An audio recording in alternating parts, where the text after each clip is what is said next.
talking about a situation where we were told to stop something for a political reason, that would be a very big deal. It's not happened in my experience. Well, that was Jim Comey a month ago telling the Senate Judiciary Committee the president never tried to improperly influence him in this investigation on Russia. Now he's coming back to the Senate, and he may be telling a different story. We'll find out tomorrow. The hearing isn't just going to be on cable news. ABC, CBS, NBC, the broadcast networks are planning to air it live as well. You may be watching tomorrow. What should you be looking for while and after Jim Comey speaks? Joining us to answer that question, Andrew McCarthy is a former federal prosecutor, and he joins us tonight. So a lot of people are interested in this story, but it's a complex, sprawling story with more innuendo than fact. How should we be scoring this at home? What should we look for? Well, I think the main thing, Tucker, that has really confused people about the discussion over the last weeks is the idea that pressure and obstruction of justice are the same thing, and they're clearly not. Actually, if you look at what former Director Comey's testimony says, the case that there was obstruction of justice is much worse today than it was yesterday, and I actually didn't think there was any case yesterday. But I think what people need to understand is putting pressure on a subordinate is not obstruction of justice. The key element of obstruction of justice is corruption. So if you don't have pressure that is motivated by corruption, there is no obstruction.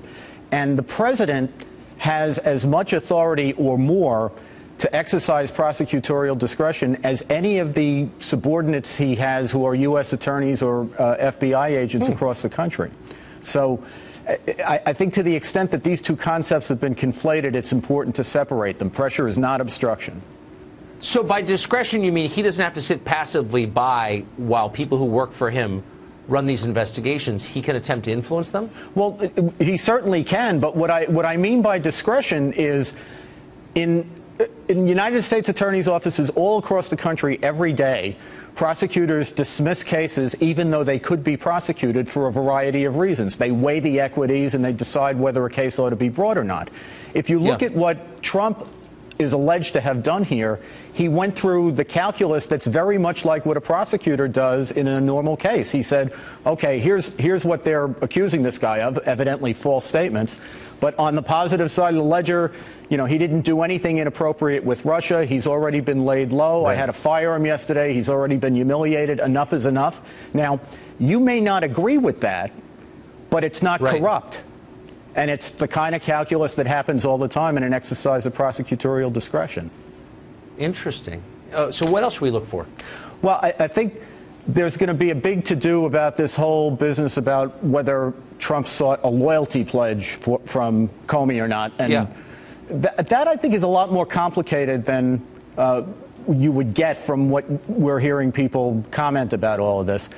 To a certain degree, the FBI director is a subordinate, to a complete degree he is a subordinate of the president, and does owe the kind of loyalty that an inferior officer owes a superior officer. He has to obey orders, and he's got to carry out policy and the like.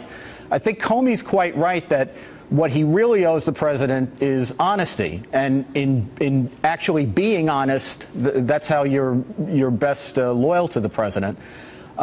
So the question is going to be, what did Trump mean by loyalty?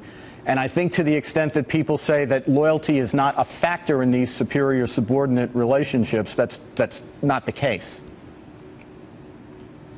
I mean, I hate to editorialize, but I don't know a single person speaking on behalf of the White House who can explain things as clearly as you can.